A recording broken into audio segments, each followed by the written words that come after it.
Olá, tudo bem?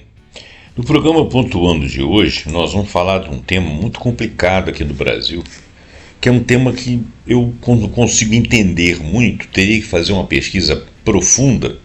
Eu fui na IA e em alguns textos, juntando aí, eu consegui algo sobre o assunto. Só para a gente comentar, ainda que en passant. O feminicídio no Brasil está tomando uma proporção muito esquisita. Não sei se hoje em dia ele é mais notificado. O fato é que é uma coisa que toda vez que eu vejo acontecer me agride muito. Eu sou homem, mas eu sou pai, eu sou avô de menina e eu sempre tive muita aversão à agressão de mulheres, minhas amigas, né, minhas irmãs. Eu tenho irmã, tinha irmã, minha irmã é falecida, primas, né, mas independente de ter parentela feminina, mãe, etc., o fato é que isso aí me deixa chocado. Eu fico sem entender e sem querer fazer proselitismo. É uma coisa que realmente me deixa muito chateado, né?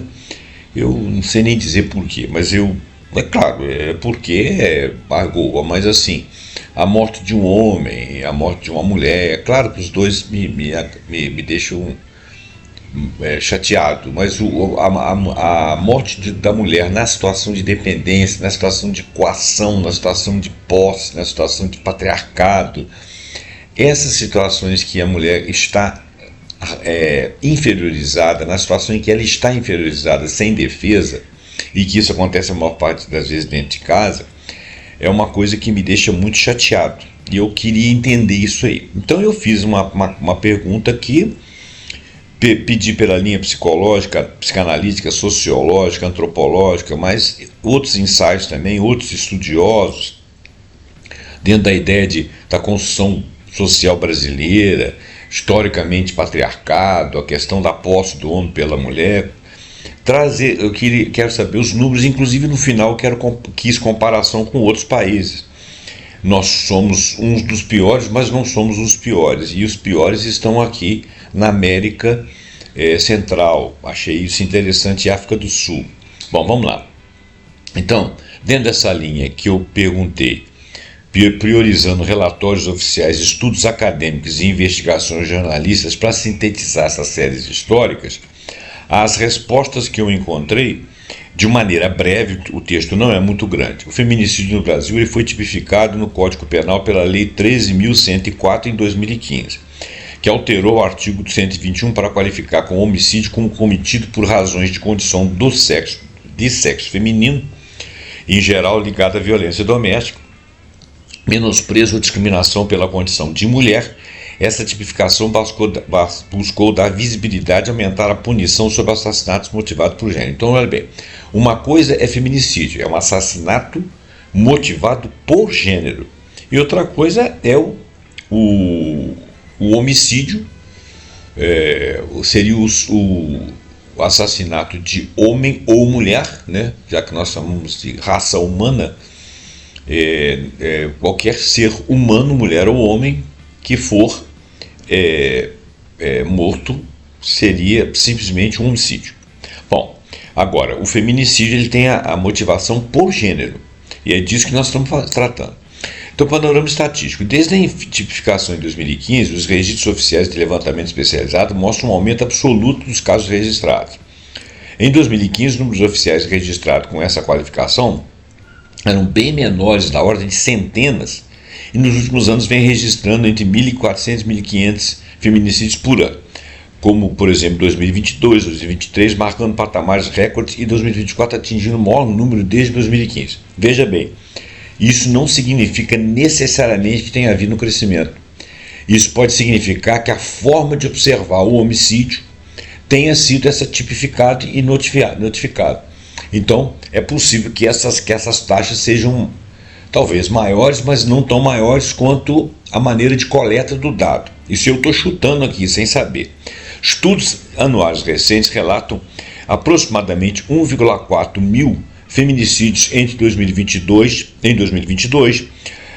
1,459 e 492 em 2024, dependendo da base da compilação utilizada.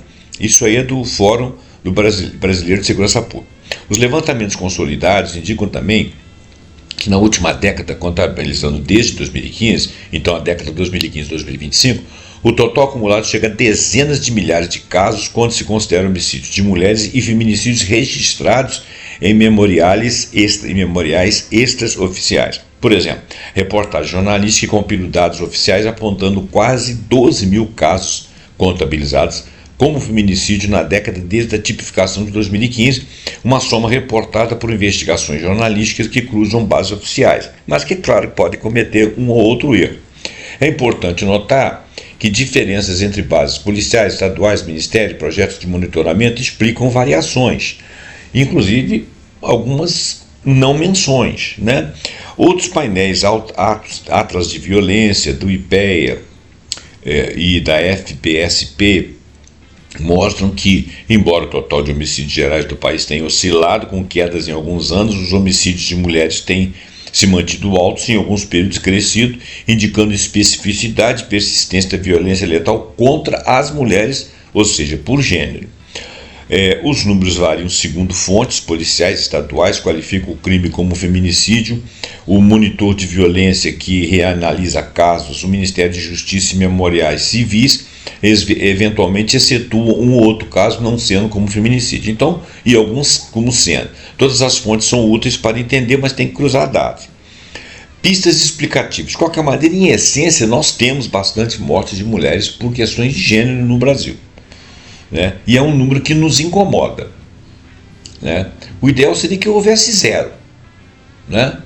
Mas, infelizmente, zero atualmente, na atualidade, na capacidade que o ser humano tem de ser o que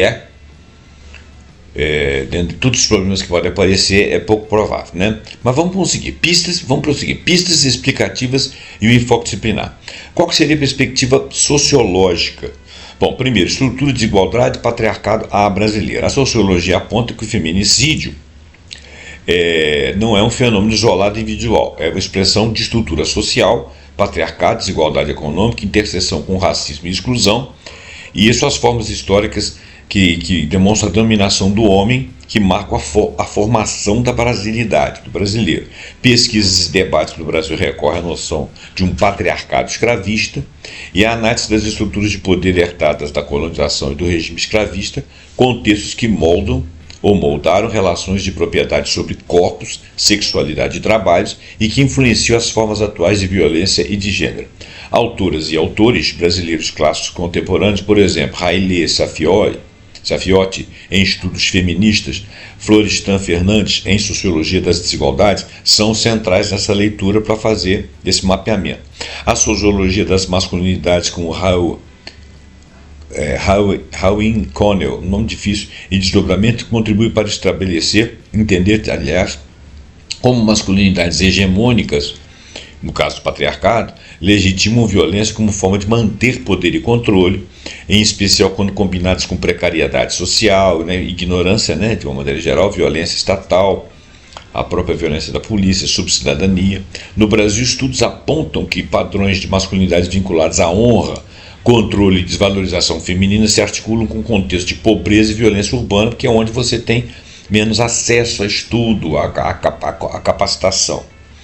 Perspectivas, e também às vezes a questão policial que eu mencionei aqui, é que o policial às vezes não entende a forma de repressão e ao ato em si, e costuma negligenciar, ou costuma não entender, ou entender como sendo, tipo, marido e mulher não se mete a colher, uma coisa assim, que hoje já está modificando, né? Os caras já estão começando a entender, estão sendo instrumentalizados, né?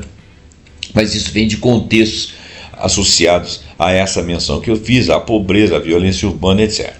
Perspectiva psicanalítica e psicológica, a subjetividade, o ódio, as pulsões, né?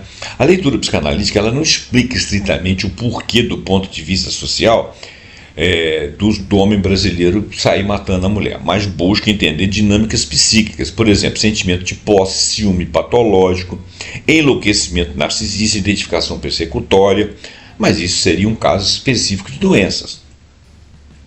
Agora, essas doenças conjugadas a um contexto cultural permissivo à violência contra a mulher atuam como gatilhos para atos letais contra as mulheres.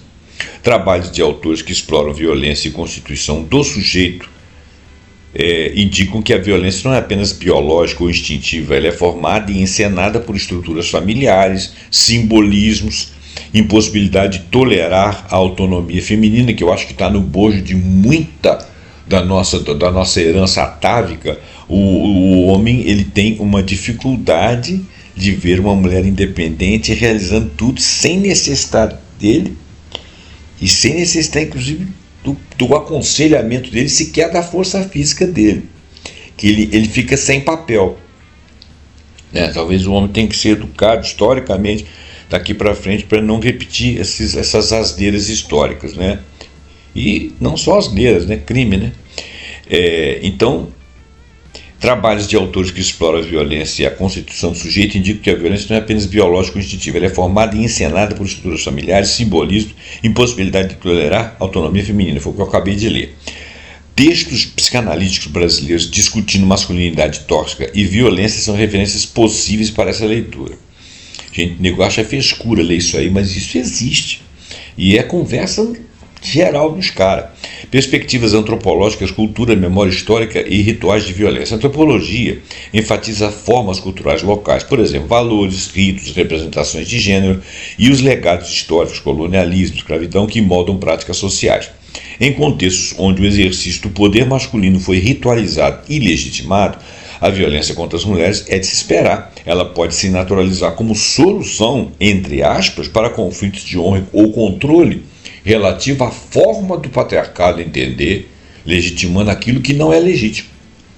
Pesquisas de antropologia histórica no Brasil mostram como as forças patriarcais se adaptaram às transformações sociais, preservando padrões de dominação de gênero subrepticiamente. Temos também a interseccionalidade, ou seja, raça, classe e região, que interfere com isso aí. Dados e análises indicam forte marcação racial e regional. Mulheres negras são desproporcionalmente vítimas de homicídios e vulneráveis à violência letal. Regiões e municípios com maior desigualdade econômica e menos oferta de serviços de proteção têm taxas mais elevadas também. O entrelaçamento entre racismo, pobreza e gênero é recorrente nas análises brasileiras. Se você é mulher, se você é pobre e se você é negra, né? Autores de estudos feministas brasileiros, a Heley Safiotti e pesquisas contemporâneas discutem a centralidade do racismo e da classe na configuração da violência contra as mulheres, mas não apenas. Também é muito central.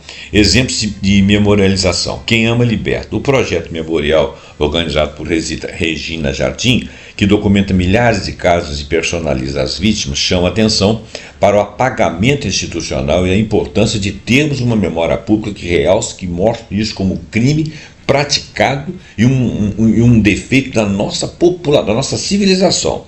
Reportagem descreve o trabalho como uma forma de resistência e vigilância cidadã. Esse tipo de iniciativa evidencia que os registros oficiais subnotificam e que há uma dimensão memorial e política da contabilização. De repente, existem muito mais feminicídios que nós nem sabemos. É tratado como morte da mulher sem ser morte por gênero. Casos midiáticos e estudos do monitoramento, por exemplo, monitoramento de violência, frequentemente mostram que o autor do feminicídio é majoritariamente companheiro ou ex-companheiro da vítima, ou seja, alguém que está dentro da casa dele ou dela ou esteve, padrão que reforça a ideia da violência motivada por posse e controle, eu diria até por competição, por questão de autonomia. Tá. Políticas públicas, respostas institucionais e lacunas. Olha, a legislação Lei Maria da Penha de 2006 e a tipificação de feminicídio em 2015 criou instrumentos legais, porém a implementação de estrutura de proteção, abrigos, redes de atendimento, formação policial, rapidez investigativa ainda são insuficientes, são desiguais entre os estados. Relatórios da FBSP e da IPEA mostram lacunas em registros e em respostas. O Fórum Brasileiro de Segurança Pública traz essa notícia para nós. Pesquisas e levantamentos ressaltam também problemas de classificação de casos, tentativas de feminicídio muitas vezes registradas com lesão corporal, por exemplo, o que subestima a gravidade do fenômeno e prejudica políticas preventivas. Essa falha administrativa /institucional é apontada por promotores, pesquisadores e organizações de sociedade civil. Então, por exemplo, tentativa de homicídio muitas vezes registrada com lesão corporal. Síntese interpretativa e integração das perspectivas. O feminicídio no Brasil é um fenômeno multifatorial. Ele é resultado da interação entre estruturas sociais, o patriarcado histórico, a desigualdade racial e a desigualdade de classes, as práticas culturais, masculinidades hegemônicas, masculinidades de controle, subjetividade, ciúme, sentimento de posse, patologias psíquicas, quando combinada a normas culturais agressivas, ou seja, permissivas, para que as patologias possam se sentir à vontade, quer dizer, a palavra não é essa, mas de repente naturalizar para eles que aquela violência é gratuita, é fortuita e está próxima dele. É a solução daquele que tem o problema psíquico, né? As múltiplas disciplinas convergem ao mostrar que o assassinato de mulheres por razões de gênero não pode ser reduzido a uma causa única, tem que ser estudado. Então nós temos aqui vários relatórios: Anuário Brasileiro de Segurança Pública, o Fórum Brasileiro de Segurança Pública, o FBSP, Atlas de Violência do IPEA e do FBSP, Monitor de Violência NEV, USP mais FBSP, reportagens investigativas, levantamentos do El País, de vários outros jornais aqui, autores Reilef Safiotti, Rainer Winconnell, que eu não sei ler direito o nome, Jurandir Freire Costa, Cecília Macdel Santos, todos esses aqui associados à Universidade Fluminense, ou então à USP, e textos antropológicos aí sobre o patriarcado escravista e suas consequências, que tem diversos autores e que constam em alguns portais. Bom, observações metodológicas, variações nas bases, os números oficiais, políticas estaduais, ministérios e levantamentos independentes podem divergir por critérios de classificações e subregistros. Por isso, ao analisar séries históricas, a gente tem que comparar, é importante comparar as metodologias de análise.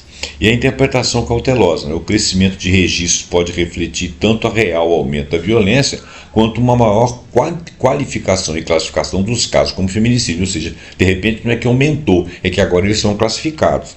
A gente não sabe. Teria que fazer uma análise rigorosa e cruzar dados, examinar contextos por região. Conclusão: o feminicídio no Brasil é uma expressão convergente de história, patriarcado escravista, desigualdades estruturais, culturas de masculinidade hegemônica, controle e desprezo pela autonomia feminina, dinâmicas psíquicas, postos de ciúme e ódio, fragilidades institucionais ou até doença. O enfrentamento requer políticas integradas, prevenção cultural e educacional, redes de proteção eficazes, capacitação institucional, ou seja, polícias e judiciário, estratégias específicas para populações vulneráveis, mulheres negras, mulheres pobres, mulheres em regiões periféricas, né? E as referências são várias leis aqui que nós já falamos, inclusive alguns, e eu queria pedir a posição de comparação. Bom, então para ver comparação, o que rola? O estudo comparativo.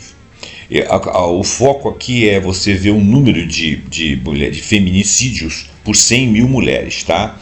Então o Brasil, por exemplo, ele tem em média 1,4 feminicídios por 100 mil mulheres, que é um valor usado por estudos, por exemplo, regionais, em 2023 e 2024 foi usado. Esse valor situa o Brasil abaixo dos piores patamares do continente, né? Por exemplo, em relação à América Central e um país da África, mas está acima da média europeia e da média asiática. A média europeia, a média asiática, então é muito baixa. País com taxas mais altas do Brasil: Honduras, que tem 6 a 7 por 100 mil mulheres, África do Sul, que chega a 6 por 100 mil habitantes, por 100 mil mulheres, República Dominicana, Jamaica, Guatemala, El Salvador e alguns outros países do Caribe têm valores bem altos, mais ou menos um pouco maiores que 6 a 7 a 8 por 100 mil mulheres. País com taxas mais baixas que o Brasil: os países europeus, que tem 0,6 por 100 mil habitantes, na Ásia 0,8, na Oceania e nas Américas, que tem taxas um pouco mais altas na média, mas ainda assim bem mais baixas que o Brasil. Países como Islândia, Noruega, Japão e alguns países do leste asiático, Europa Ocidental, constam entre os que registram as menores taxas, bem menores que 0,5 por 100 mil, como o feminicídio, né? E padrões regionais. América Latina e Caribe, região com um dos maiores números absolutos de taxas de feminicídio / assassinatos de mulheres, parceiro familiar, etc. Muitos países latino-americanos têm taxa maior que 1, caso do Brasil, de 3 a 6 casos extremos, maior que os nossos. A região concentra grande parte das maiores taxas. Isso é um dado da ONU. Na África, o relatório: a África teve uma taxa regional mais alta de feminicídio por parceiro familiar, entre 2,9 e 3 por 100 mil mulheres, em análises agregadas, e parece que a África do Sul é que tem maior aqui, tem algum lugar que está dizendo isso. Europa e Ásia, taxas regionais inferiores à média mundial. Grande parte dos países europeus e leste asiático apresentam valores baixos, mas há exceções. Alguns países têm taxas mais altas, fatores comparativos. Olha, as diferenças não são culturais isoladas. Em geral, essas taxas mais elevadas, elas são associadas a alguns fatores conjunturais. Por exemplo, desigualdade social e pobreza. Tem a ver com o Brasil aqui também, né? Concentração de violência letal em ambientes de ação privada. Histórico de violência e crise de segurança pública. O país que tem homicídios gerais muito altos tende a ter também homicídios femininos elevados e, mais do que isso, feminicídios. Fracas instituições de proteção, acesso limitado a serviços de denúncia, abrigo de delegacia especializada, morosidade judicial, impunidade, quer dizer, país com um pouco de desenvolvimento, norma de gênero e masculinidade hegemônica, produção cultural que legitima controle e violência contra as mulheres, quer dizer, o patriarcado que lá nesses lugares também existe, interseccionalidade, a raça, a etnia, status indígena ou status de raça, tipo, por exemplo, negro, zonas rurais, zonas periféricas, grupos marginalizados, não necessariamente por etnia, tem riscos e taxas altas. Teve lugares, por exemplo, que algumas mulheres foram estupradas por outras etnias e algumas foram mortas, porque eram mulheres de outra etnia. Conflitos armados, criminalidade organizada e tráfico, em certos contextos, a violência letal às mulheres também se conecta a essas dinâmicas, mas aí é uma morte, entre outros, né? Esses fatores explicam por que regiões diferentes, por exemplo, América Latina, Caribe, né? África subsaariana, concentram taxas mais altas, porque é lugares onde você tem maior concentração de problemas e pobreza. Limitações metodológicas, a terminologia e mensuração. Feminicídio é um crime qualificado por motivo de gênero. Homicídio de mulheres é o gender-related killing. Nem sempre são mensurados da mesma forma. E então, comparar taxas daqui com o restante do mundo é complicado porque eles têm visões diferentes da coisa. Nós temos visões diferentes. Mulheres trabalham com diferentes recortes: homicídios de mulheres ou feminicídio. E íntimo parceiro familiar, feminicídio legalmente tipificado. Em alguns lugares é o feminicídio de íntimo parceiro, mas pode ser um feminicídio também de um cara que está perseguindo a mulher só porque ela é mulher, porque ela dá uma resposta errada nele, porque ela acha que ela foi insubordinada para ela ser mulher, sem ela ser parente, sem ser parceiro dela. Morreu porque é mulher. Gênero, existe isso, porque não deu bola para ele, né? Subregistro e classificação. Muitos homicídios de mulheres não são registrados como motivados por gênero ou são registrados como outras qualificações, outros formatos qualificadores, o que reduz essa comparação direta, né? E variação temporal, intervenções de segurança ou mudanças legais, por exemplo, repressões anti-gangues, estados de exceção, pode reduzir homicídios em curto prazo, mas tem custos em direitos humanos e nem sempre altera as causas estruturais do homicídio, feminicídio, porque às vezes o cara não tem liberdade de sair na rua. O caso, por exemplo, de homicídio em El Salvador, que diminuiu após as medidas severas, mas eu não sei se aquilo ali foi uma medida bacana que aconteceu em cima do país, não vou entrar nesse ponto porque senão delonga. Comparativo Brasil, o que diz do Brasil? Bom, o Brasil tem a taxa próxima de 1,4 por 100 mil mulheres. Está abaixo das piores situações globais, Honduras e alguns países africanos, mas acima das médias de Europa e alguns países asiáticos. Essa posição indica que o Brasil tem um problema grave, um problema persistente, enquadrado no contexto regional, que é um dos mais críticos mundialmente e que precisa de políticas públicas e culturais robustas para prevenção e proteção e responsabilização. Ou seja, o fato de nós sermos intermediários não significa que nós estamos bem. Comparativamente, o Brasil está numa posição intermediária mais alta. pior que muitos países europeus e asiáticos, melhor que alguns países da América Latina e África em termos de taxas por 100 mil habitantes, mas a diferença numérica não diminui a gravidade social e o caráter sistêmico do problema que existe no país, porque ele é sistemático e é sistêmico. Né? Recomendações, uma recomendação pragmática. Qualquer política de comparação útil deve priorizar dados desagregados por raça, classe, região e padronização de definições, feminicídio versus homicídio de mulheres, que são coisas diferentes. E 3. Avaliação e implementação de medidas legais, ou seja, Lei de Maria da Penha, tipificação do feminicídio, como foi em 2015, para medir o que realmente está acontecendo e tomar medidas competentes para reduzir mortes, né? Seja lá como. Isso aí parece que é uma coisa que demanda um pouco mais de tempo. Você tem, além de reprimir, você tem que educar a população, porque senão você vai estar sempre correndo atrás dos caras para saber se os caras estão fazendo alguma coisa. A gente não consegue aqui eu posso até tentar daqui para frente, a gente não consegue um perfil do homem brasileiro capaz de cometer esse ato, né? E esse estudo é um estudo um pouco mais profundo. Eu não sei se eu vou ter competência para fazê-lo ou se existem registros razoáveis e suficientes. Porém, não vou prometer, mas é algo que aguça minha curiosidade. Se eu conseguir, eu passo para vocês aí feminicídio no Brasil e o porquê disso tudo. Bom, vamos terminar o programa, aproveitar que não ficou tão longo. Muito obrigado pela sua atenção. Deixe seu like, deixe seu comentário, assine o nosso canal, passe esse vídeo para frente, ok? E até o próximo programa pontuando com algum assunto que nós acharmos muito interessante. Até lá, muito obrigado.